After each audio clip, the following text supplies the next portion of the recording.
예루살렘에 이르니 형제들이 우리를 기꺼이 영접하거늘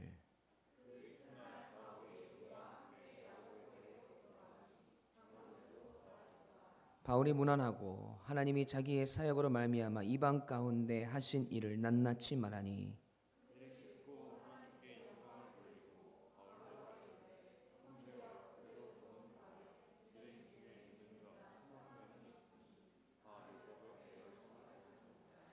내가 이방에 있는 모든 유대인들을 가르치되 모세를 배반하고 아들들에게 할례를 행하지 말고 또 관습을 지키지 말라 한다 함을 그들이 들었도다.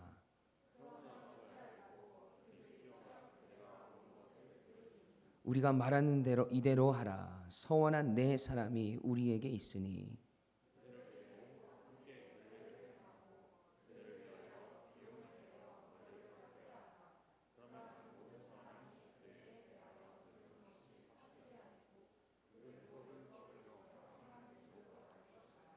주를 믿는 이방인에게는 우리가 우상의 제물과 피와 목매어 죽인 것과 음행을 피할 것을 결의하고 편지하였느니라 하니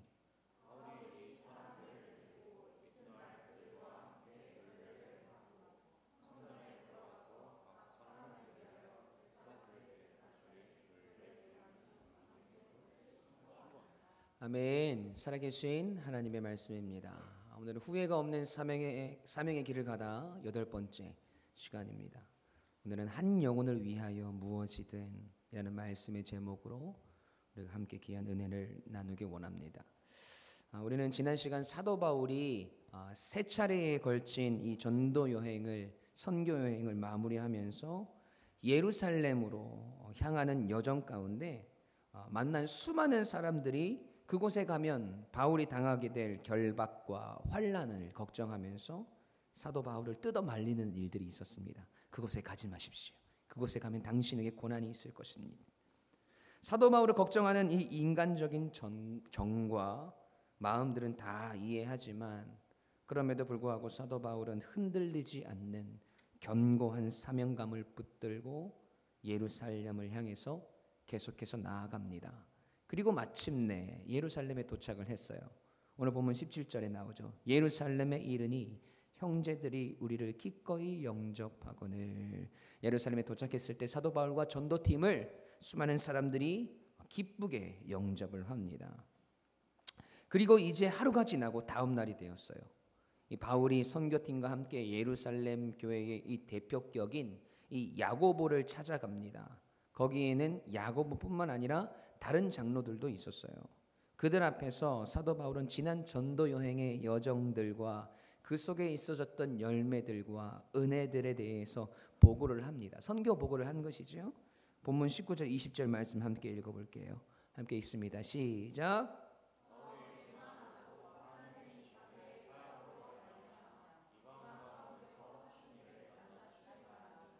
그들이 듣고 하나님께 영광을 돌리고 바울더러 이르되 형제여 그대도 보는 바에 유대인 중에 믿는 자 수만 명이 있으니 다 율법의 열성을 가진 자라. 아멘. 자, 사도 바울의 선교 보고를 예루살렘 교회가 그리고 그곳에 있는 장로들이 듣습니다. 여러분 낱낱이 아뢰었대요. 사도 바울의 전도 여행 1, 2, 3차의 전도 여행의 그 여정을 낱낱이 아뢰었어요. 얼마나 오랜 시간이 걸렸겠습니까? 얼마나 사도 바울이 할 말이 많았겠어요. 그 가운데 주신 하나님의 은혜들, 열매들에 대해서 낱낱이 그곳에 보고를 했어요. 그런데 예루살렘 교회의 장로들이 어떤 반응을 보이는지 보세요. 그들이 듣고 하나님께 영광을 올려드립니다. 그런데 그냥 하나님께 영광을 올려드리는 것에서 그 선교 보고가 끝이 난 것이 아니라 뒤에 이어지는 말이 있어요. 뭐예요? 바울이여 당신도 아는 바와 같이 유대인들 중에 믿는 자 수만 명이 있으니 다 율법의 열성을 가진 자라라고 이야기해요. 여러분 이게 무슨 말이냐면 유대인들 중에 복음을 믿는 자, 예수 그리스도를 믿는 자가 수만 명이 되었다라는 거죠. 여러분 여기까지만 이 이야기들의 뉘앙스를 봐서는 그 뒤에 있어지는 이야기들이 심상치 않다는 것을 우리가 알 수 있어요. 선교 보고를 들으면서 하나님께 영광을 올려드린 것은 감사한데 마치 사도 바울이 오기만을 기다렸다는 듯이 사도 바울에게 이야기를 꺼내는 이 장로들의 모습을 보면서 뭔가 문제가 있어 보이지 않습니까? 이 문제들 앞에서 사도 바울의 대처 그리고 그의 믿음의 모습들을 오늘 우리가 함께 바라보면서 오늘 우리에게 주시는 하나님의 말씀과 귀한 뜻을 우리가 깨달아 알기 원합니다. 아멘. 첫 번째로 억울하고 답답함 속에서 우리는 잠잠할 수 있어야 된다는 거예요. 함께 읽어볼까요? 시작. 아멘. 벌써부터 마음이 무거워지죠? 자, 사도 바울의 선교 보고를 받고 하나님께 영광을 올려드리고 난 후에 예루살렘 교회의 장로들의 이야기를 계속해서 들어보세요. 오늘 본문 20절부터 22절 말씀이에요. 그들이 듣고 하나님께 영광을 돌리고 바울더러 이르되 형제여 그대도 보는 바에 유대인 중에 믿는 자 수만 명이 있으니 다 율법의 열성을 가진 자라. 내가 이방에 있는 모든 유대인들을 가르치되 모세를 배반하고 아들들에게 할례를 행하지 말고 또 관습을 지키지 말라 한다 함을 그들이 들었도다. 그러면 어찌할꼬 그들이 필연 그대가 온 것을 드리리니. 아멘. 자, 이 이야기를 좀 더 쉽게 이야기하면 이런 이야기예요. 지금 예루살렘에는 유대인 가운데 믿는 사람이 수만 명이 되었는데 여러분 그들이 유대인이니까 당연히 율법의 열성을 가진 자들이란 말이에요. 모세를 통해서 전해진 율법, 그 율법의 열성을 가진 자들입니다. 그런데 그들이 말하기를 사도 바울이 이방인 가운데 사는 모든 유대인들, 흩어진 유대인들, 디아스포라 유대인들에게 할례도 주지 말고 유대인의 풍속도 지키지 말고 모세를 배척하라고 가르친다는 거예요. 그러니까 예루살렘 장로들이 난리가 난 거예요.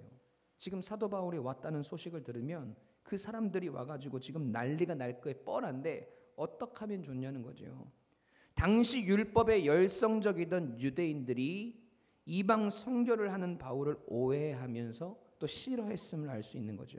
여러분 근데 이게 팩트가 아니잖아요. 이게 사실이 아니거든요. 사실 이런 이야기는 예루살렘 종교회의에서 여러분 거론된 적이 있어요.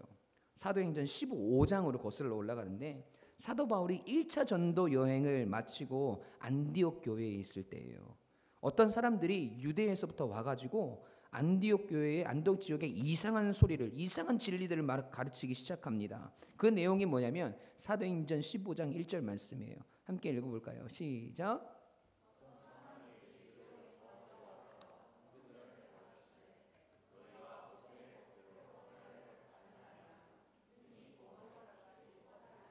아멘. 유대로부터 온 사람들이 이렇게 가르쳤대요. 유대인들이었겠죠. 그러니까 이런 거예요, 여러분.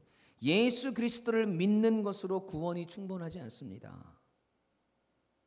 당신들은 또 유대인도 아니고 이방인들인데 이방인들이 완전한 구원을 이루려면 모세의 율법대로 할례를 받아야 합니다라고 주장을 하는 거예요. 그렇게 가르치기 시작했어요. 이 이야기를 통해서 바울과 그 거짓 교사들 간에 큰 다툼이 일어납니다. 이게 여기서 해결이 안 되니까 이 문제를 가지고 예루살렘으로 가서 사도들과 장로들과 함께 의논하고 문제를 해결하라고 안디옥 교회에서 사도 바울과 그 사람들을 예루살렘으로 보낸단 말이에요. 그래서 사도 바울이 예루살렘으로 내려와요. 그리하여서 예루살렘에서 최초의 이 종교 회의가 이루어진 것이죠. 이 회의의 결론이 어떻게 났냐면 하나님께서는 우리에게와 똑같이 이방인들에게도 같은 성령을 주셨고 믿음으로 그들의 마음을 깨끗하게 하셨고 차별하지 않으셨으니 이방인들도 우리와 동일하게 주 예수의 은혜로 구원을 받는 줄 믿노라. 여러분 이렇게 결론이 났단 말이에요. 율법이 중요한 것이 아니라 은혜가 중요한 것이다로 결론이 났단 말입니다. 이 결론을 가지고 예루살렘 교회는 사도 바울의 편에 이 편지를 써서 안디옥 교회에 보내요. 그래서 안디옥 교회는 그 소식을 듣고 기뻐하게 되죠. 여러분 그런데 지금 사도행전 21장에 와서는 사도 바울이 3차 전도 여행을 마치고 예루살렘에 왔는데 어떤 소문이 났어요? 21절 말씀 함께 읽겠습니다. 시작.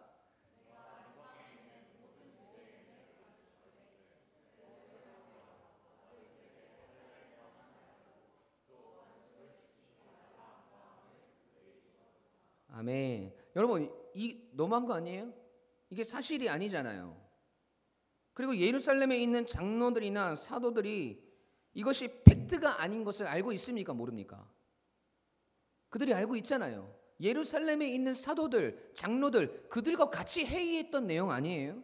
그런데 그들은 어찌할꼬? 그러면 어찌할꼬? 이거예요. 야, 어떻게 하면 좋니, 사도 바울?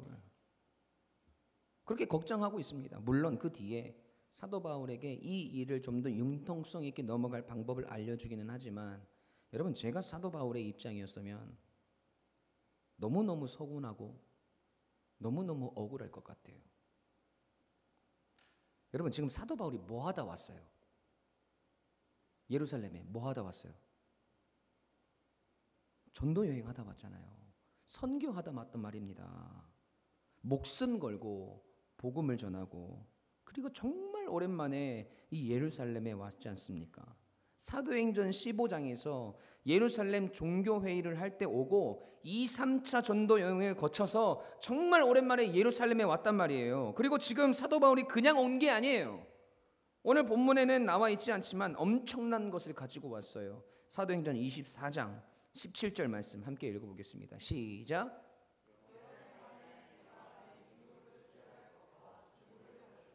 아멘. 여러분, 지금 사도 바울이 전도 여행을 마치고 빈손으로 온 게 아니에요. 뭘 가져왔어요? 예루살렘에 있는 민족들을 구제할 헌금을 가지고 왔어요. 그것도 어디에서요? 이방 나라들에 세워진 교회들로부터 거둬들인 구제 헌금입니다. 여러분, 이게 아주 큰 의미를 지닌 거예요. 왜 이게 대단한 것이냐면, 여러분, 예루살렘 교회는요, 선교 본부 교회예요. 그러니까 예루살렘을 중심으로 이방 나라에 대한 선교가 시작되었고, 선교사가 파송되었고, 최초의 교회가 시작된 곳이 이 예루살렘이란 말이에요. 그래서 지금 예루살렘 교회가 어려운 거예요. 여러분, 예를 들어서 이런 겁니다. 여러분, 우리 교회가 어려움 중에도 아프리카에 교회를 하나 개척했어요. 그런데 10년 사이에 이 개척했던 아프리카 교회가 굉장히 부흥하고 성장을 이룬 겁니다. 그런데 우리 교회는 어려움에 처하게 된 거예요. 교회의 살림이 어려워지고 국가적인 어려움이 찾아온 겁니다. 그때 아프리카 교회에서 우리가 모른 척 할 수 없다며 성도들이 헌금을 모아가지고 한국에 있는 본교회를 돕겠다고 지금 선교사를 통해서 헌금을 보내온 거예요. 여러분, 로마서에서도 사도 바울이 이런 사실들에 대해서 정확하게 이야기하고 있어요. 로마서 15장 26절 말씀 함께 읽습니다. 시작.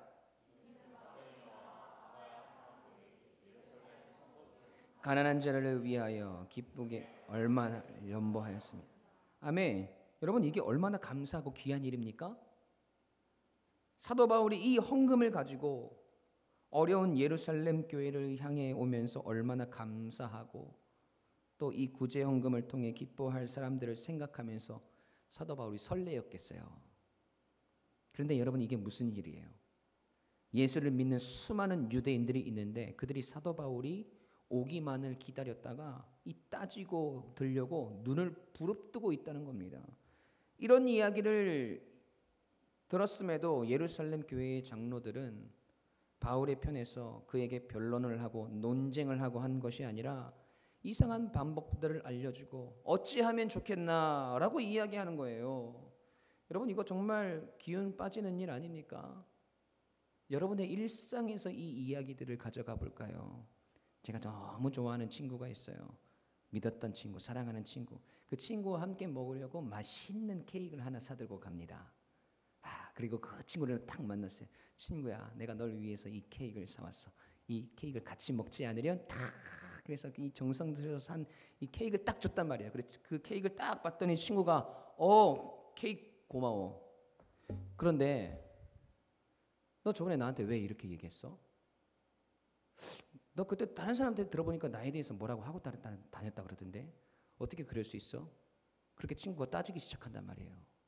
여러분, 그러면 이 케이크를 사들고 그 친구를 위해서 달려왔던 이 사람의 마음이 어떻겠습니까? 좋다 안 좋다? 다시 그 친구를 위해서 케이크 사가겠어요? 여러분, 이런 거예요. 지금 사도 바울의 마음이. 지금 사도 바울은요, 여러분, 생명을 걸고 전도 여행을 하고 매를 맞고 옥에 갇히고 핍박을 당하고 복음을 전하다가 예루살렘 교회에 왔습니다. 그곳의 성도들을 생각하면서 또 각 교회에서 선교 헌금을 god해서 구제하기 위해서 왔어요. 그러면 그동안 정말 수고 많았어요. 사도 바울 얼마나 고생을 했어요. 아이고, 그리고 이 헌금은 또 뭡니까? 이방 교회들이 이렇게 많은 헌금을 하다니 자신들도 어려울 텐데 너무 감사하네요. 이거 돌고 오느라고 너무너무 수고 많았어요. 여러분, 이렇게라도 이야기해 줘야 되는 거 아니에요? 그런데 그런 말 하나도 없이 다짜고짜 당신에 대해서 이상한 소문이 퍼졌습니다. 저들이 당신에게 따지려고 지금 당신이 오기만을 기다리고 있는데 어떻게 하면 좋죠? 여러분, 우리 같았으면 이 상황 가운데서 어떻게 해요? 가져온 헌금바구니 팍 집어던지면서 도대체 어떤 인간이 그런 소리를 하고 다닙니까? 당장 이리로 오라고 하세요. 지금 내가 어떻게 예루살렘까지 왔는데 돌에 맞아서 죽을 뻔하나 살아났고 복음 전하다가 옥에 갇히고 유대인들이 쫓아다니면서 나를 괴롭히는데 때로는 선교팀과 떨어져서 홀로 이국 땅에서 두렵고 외로웠던 나날들이 하루 이틀이 아니었는데 거기다가 남들 다 잠자는 그 무더운 오후 시간에도 내가 2년을 넘게 에베소에서 말씀을 가르치고 교회의 문제들을 해결하고 거기다가 이 구제 헌금까지 들고 왔는데 또 나를 예루살렘으로 가지 말라는 수많은 사람들 내가 뿌리치고 여기까지 왔는데 수고했다는 말을 못할 망정 뭐가 어쩌고 어째요? 나는 다시 나를 파송한 안디옥 교회로 돌아갈랍니다. 여러분, 그렇게 그 자리를 박차고 나왔지 않겠습니까?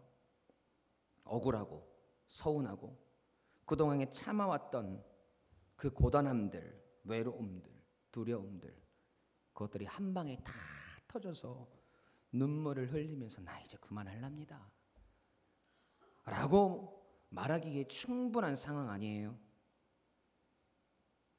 그런데 오늘 본문에는요, 사도 바울의 그런 서운함이나 억울함들에 대한 그런 내용이 단 한 군데도 나와 있지 않습니다. 억울하고 서운하지 않는 바보가 아니라 그 마음들이 물밀듯이 밀려오는 상황이었지만 전혀 그런 것들을 표출하지 않았다는 거예요. 그저 잠잠히 예루살렘 교회의 장로들의 이야기를 듣고 있습니다. 여러분, 참 바보 같지 않습니까? 여러분, 바울이 얼마나 똑똑한 사람이에요. 지적인 사람이고 사리 분별이 빠르고 이성적인 사람인데요. 그런데 그렇게 똑똑한 사도 바울이 바보가 되어 있어요. 자신의 감정, 자신의 억울함, 서운함들 하나도 내색하지 않고 가만히 잠잠히 그들의 이야기를 듣고 있다는 겁니다. 여러분, 이것이 성숙한 신앙의 모습인 거예요. 우리가 신앙생활 하면서 사도 바울과 같은 오해를 안 당할 것 같아요? 아니요. 여러분, 당할 때가 있어요. 나는 열심히 했는데 나의 수고와 헌신은 알아주지 못할 망정 오히려 이상한 소문들이 들리고 나의 마음을 상하게 하는 일들이 생기더라는 거예요. 여러분, 그럴 때 우리는 보란듯이 어떻게 돼요? 폭발해버려요. 그동안 참고 인내했던 모든 것들을 한 방에 퍼부어버리는 일들이 생긴다는 겁니다. 다 내려놓고 싶고 그만하고 싶고 그런 울분들이 우리에게 생겨나더라는 거예요. 여러분, 그런데 신앙의 성숙도는 그런 데서 결정이 나는 거예요. 참아내는 거예요. 억울하지만 너그러운 마음으로 그들을 품을 수 있고 서운하다 이야기하고 싶지만 잠잠할 수 있는 거예요. 여러분, 예수님이 그러셨잖아요. 불의한 재판을 받으실 때도 채찍에 맞으실 때도 십자가를 지시고 골고다 언덕을 오르실 때도 십자가에서 그 모진 고통을 당하시고 조롱을 당하실 때도 여러분, 주님은 저들의 죄를 저들에게 돌리지 말아 주십시오 아버지. 잠잠하게 그들을 바라보시고 그들을 품으세요. 예수님 도망가서 다시 어부지를 하고 있는 제자들 찾아가서 아침밥 차려주시면서 밥 먹자 얘들아 하시는 겁니다. 여러분, 지금 사도 바울이 그런 예수님의 모습을 닮아 있다는 사실을 여러분 깨달으셔야 돼요. 우리도 그런 모습을 닮아가야 하지 않겠습니까? 여러분, 치밀어 오르는 억울함들, 서운함들, 화남들, 참아내고 묵묵하게 잠잠하게 하나님의 때를 기다리며 하나님께서 하실 일들을 바라보며 우리가 나아가야 하지 않겠습니까? 여러분, 그런 사도 바울을 통해서 로마를 향한 하나님의 계획들을 계속해서 그분의 역사 속에서 이루어 가시듯이 우리의 삶 속에서도 하나님의 역사들이 계속해서 이루어져야 하지 않겠습니까? 여러분, 사도 바울과 같이 주님 닮아 있는 신앙의 성숙함들이 오늘 우리에게 자라나길 소원해요. 우리에게 억울하고 서운한 일들 속에서도 잠잠히 또 묵묵히 사명의 길을 가는, 그래서 여전히 하나님의 역사의 통로가 되는 저와 여러분이 되시길 주님의 이름으로 간절히 축원합니다. 아멘. 두 번째로, 하나님의 영광을 위해서 덕을 세우는 존재가 되어야 합니다. 함께 읽어볼까요? 시작. 아멘. 자, 예루살렘에 도착한 사도 바울에게 다가온 난관, 믿는 유대인들의 오해였습니다. 그들은 바울이 모세를 배반하고 할례를 행하지 말고 또 관습을 지키지 말라고 했다고 합니다. 이 바울에 대한 이 악소문이 예루살렘에 퍼졌다는 것이죠. 이를 걱정한 장로들이 내놓은 해결책이 하나가 있었어요. 오늘 본문 23절 24절 말씀 함께 읽을게요. 시작.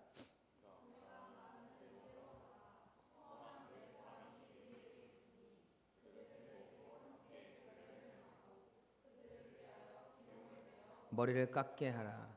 그러면 모든 사람이 그대에 대하여 들은 것이 사실이 아니고 그대도 율법을 지켜 행하는 줄로 알 것이라. 아멘. 여러분, 장로들이 내놓은 이 사태의 해결 방법, 이게 뭐냐면, 여러분, 서원을 한 네 사람이 우리에게 있으니라고 이야기하죠. 이 서원은 나시린 서원을 이야기합니다. 여러분, 나시린이 뭐냐면 일평생 혹은 이 특별한 헌신을 위해서 한시적으로 또는 평생 세상과 단절하고 스스로를 구별하여서 하나님께 자신을 봉헌한 자를 이야기해요. 거룩하게 구별되어서 그 인생을 하나님께 드린 자라고 이야기합니다. 그래서 이 나시린은 서원 기간 동안 세 가지를 금하게 되었어요. 첫 번째는 포도주나 독주를 마시지 않고, 두 번째는 머리에 삭도를 내지 않아요. 즉 머리를 깎지 않는다는 거예요. 그리고 마지막으로 부정한 것을 손을 대지 않습니다. 그리고 서원이 끝나면, 모든 서원의 기간이 끝나면 이 정결 의식을 행하면서 머리를 깎는 의식을 치릅니다.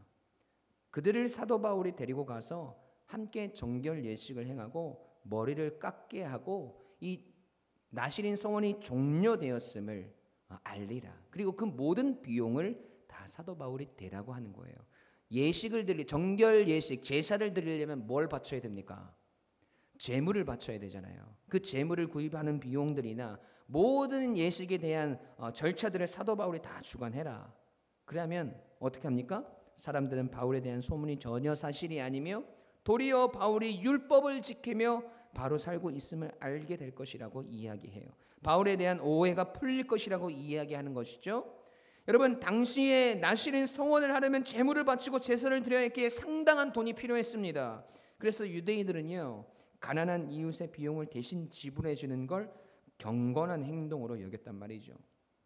예루살렘 교회의 지도자들은 바울에게 이 일을 제안한 겁니다.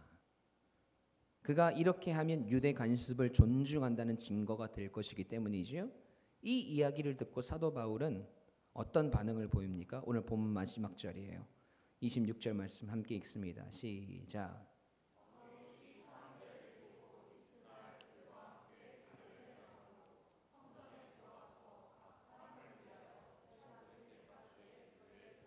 만기된 것을 신고하니라. 아멘. 여러분, 어떻게 합니까? 사도 바울이 그들을 데리고 가서 정결 예식을 치르고 거기에 필요한 모든 것들을 다 자원하여서 자신이 비용을 댑니다. 여러분, 그런데요, 바울은요, 율법이 중요하지 않다는 것을 알고 있는 사람이에요.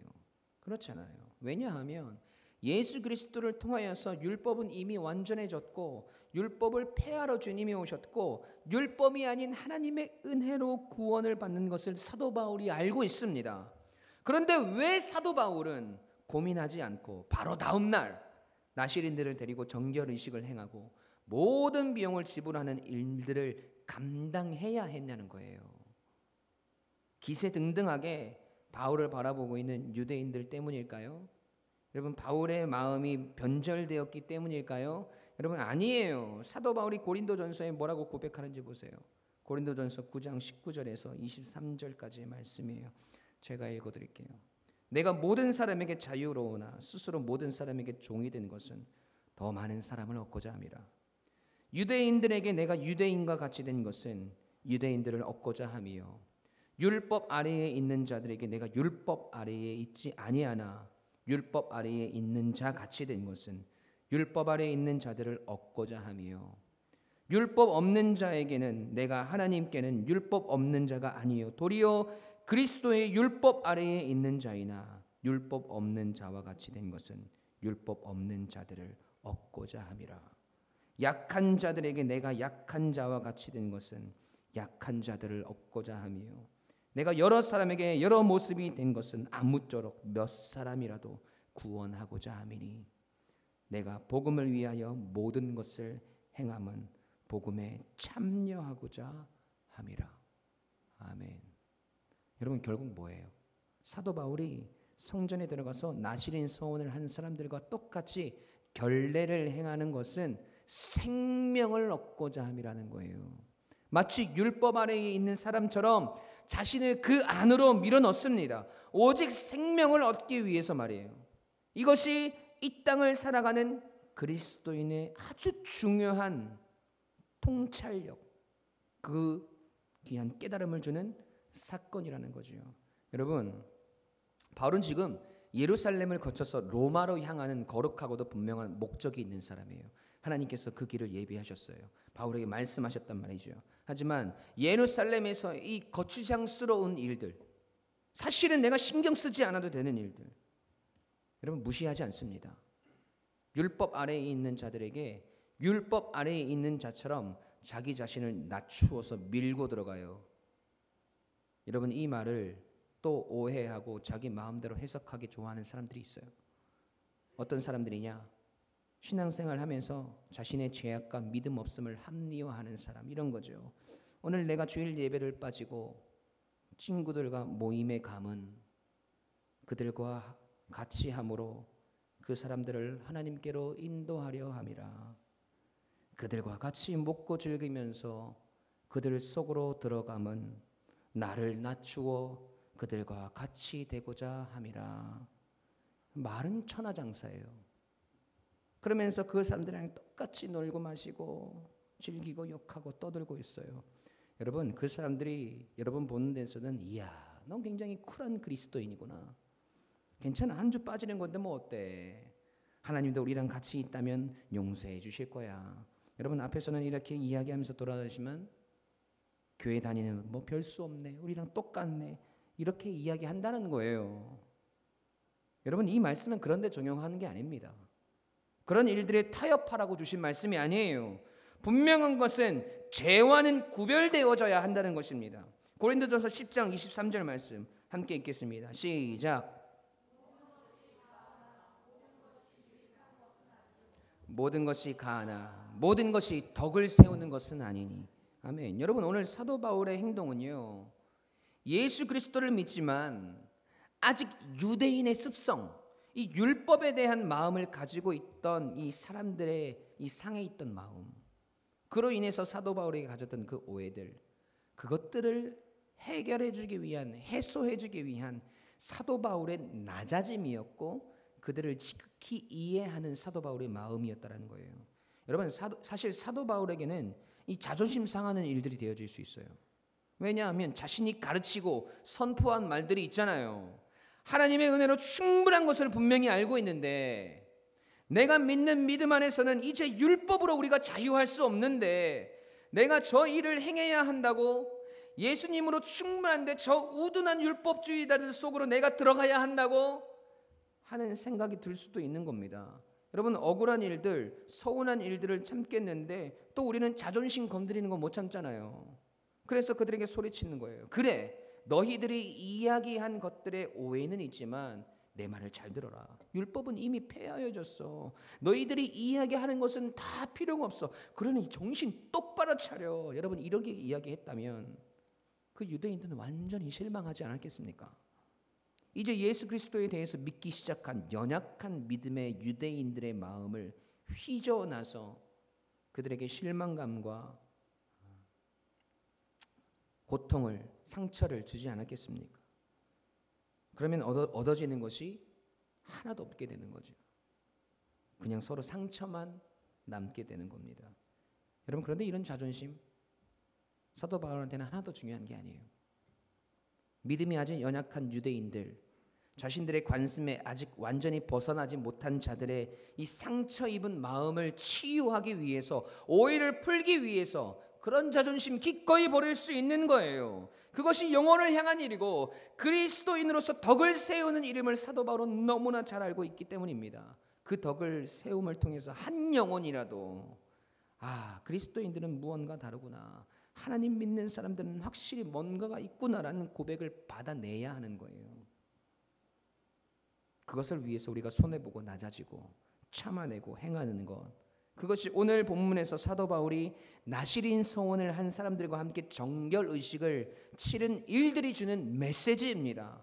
바울이 율법을 무시하는 사람인 줄 알았더니 그렇지 않은데 소문이랑 다르잖아, 우리가 오해했는데 라는 소리를 드러내는 거예요. 그것을 위해서 율법이 완전한 것이 아닌 것을 알지만 그들을 위해서 그 율법을 행하는 자리로 나아가는 겁니다.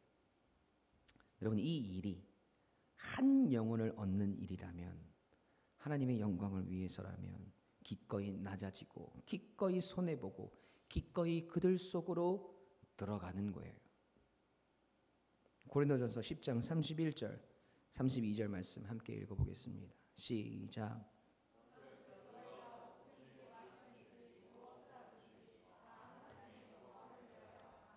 유대인에게나 헬라인에게나 하나님의 교회에나 거치는 자가 되지 말고. 아멘. 여러분 복음의 역사에 거치는 자가 되는 것이 아니라, 복음의 역사의 흐름에 방해가 되는 자가 되는 것이 아니라, 오늘도 이 땅 가운데서 그리스도인으로서의 덕을 세우고 하나님의 영광을 위해서 살아가고 복음의 통로로, 역사의 마중물로 그 영광을 향해 뚜벅뚜벅 걸어가시는 저와 여러분이 되시길 주님의 이름으로 간절히 축원합니다.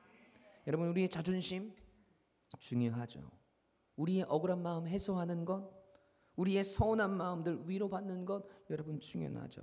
아주 중요하죠. 여러분 그러나 그것이 한 영혼을 살리는 일보다 중요하지 않습니다.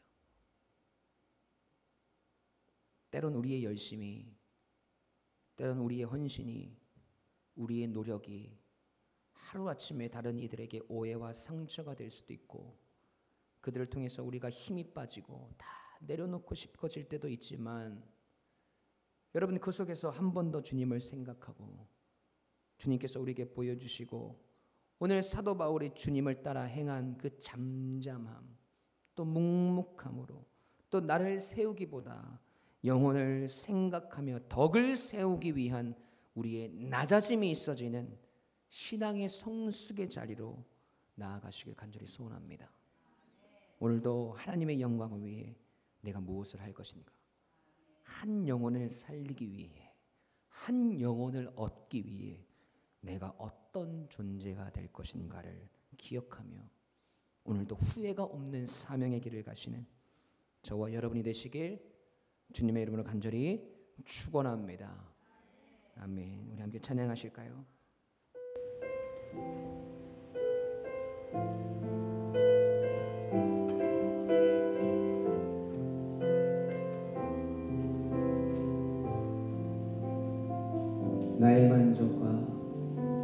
나의 만족과 유익을 위해 가지려 했던 세상 일들 이젠 모두 다 해로 여기고 주님을 위해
오늘 사도 바울의 그 전도 여행의 그 마지막